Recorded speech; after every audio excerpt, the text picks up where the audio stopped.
Welcome back to Bridget Beari Designs. Here today we're going to showcase one of the bedrooms we've designed. This is a master bedroom. It showcases our colors, our creams, our whites, our chartreuse, and our brown. So let's go over some of the highlights of this room. One of the main things you notice first is the quilted headboard. It was done in a solid fabric and then stitched to look like this quilted pattern.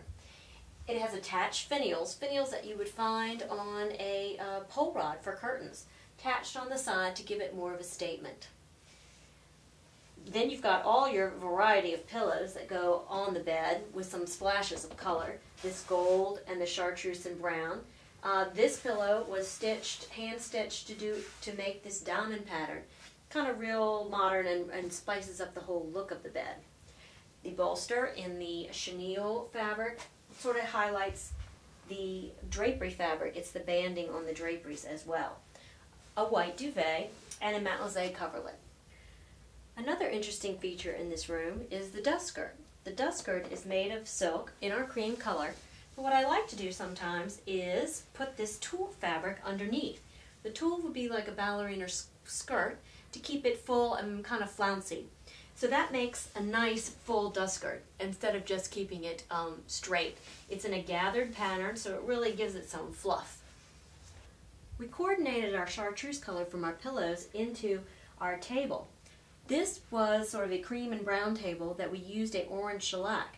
The orange shellac changed the color and gave it more of this chartreuse color. Real interesting technique with the crackle finish. Something you can do with any piece of furniture.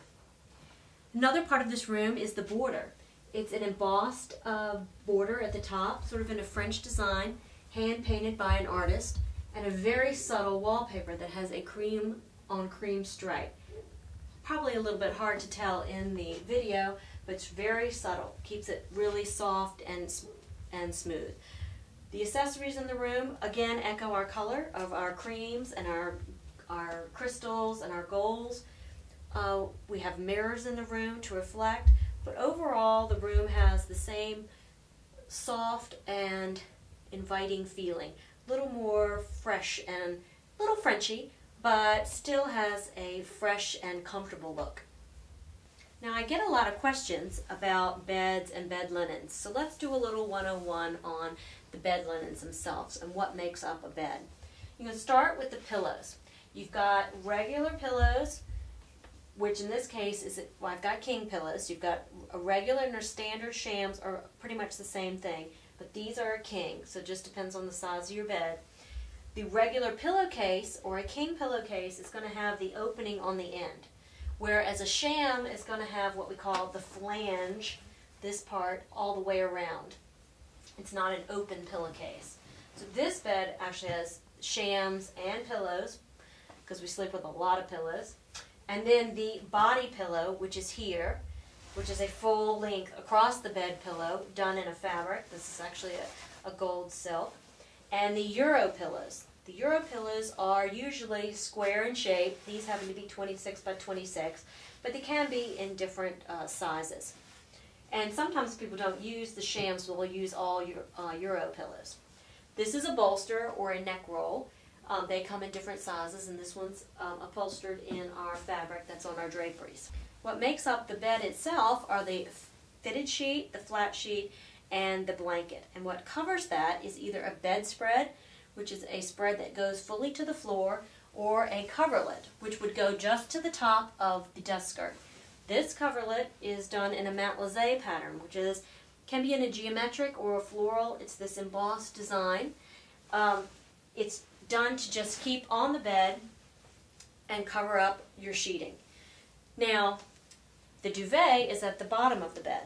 Now, a duvet is French for down. The duvet is what's inside the duvet cover. This one is in piqué fabric. They either zip or they button on. I like to keep the duvet at the bottom of the bed because sometimes we use it in the summer as well as the winter. Some people pull it up over the bed and use it almost as a coverlet, but it would still be called a duvet. So this is the duvet at the bottom of the bed. Now, The duvet and a comforter are different because the comforter would be something that cannot be taken in and out. So this has a cover on it, that's why we call it a duvet. A comforter would be something that is either quilted or solid so that you'd have to dry clean it. It wouldn't be something that you can launder easily. So those are the basic elements to a nice bed, and we hope that you are able to get a grasp of that. So when we come back to maybe talking about thread count and bed sheeting, we can do a little one-on-one on that as well. These are the window treatments in the room. They are a mixture of silk and the chenille. The silk is the same as the dust skirt, whereas the chenille is the same as the bolster on the bed. I like mixing the different textures in the fabrics, like a burlap and a silk, but in this case, a chenille and a silk. It's a nice way to give some interest to the room and make it just a little different. This is the other side of the room. I bought this old chest at an antique mall. It has sort of a painted finish on it, probably modern, but I took the old beat up top off and added this marble top, which is in French vanilla marble, OG'd the edge to give it more of a dressy look. I also have these 1940s lamps, which I think give this whole chest a more retro look and just give it a little touch of modern. So thanks for watching another in our series from Bridget Beari Designs. I hope you've enjoyed the bedroom and a little one-on-one about bed linens. Just remember, always make it comfortable.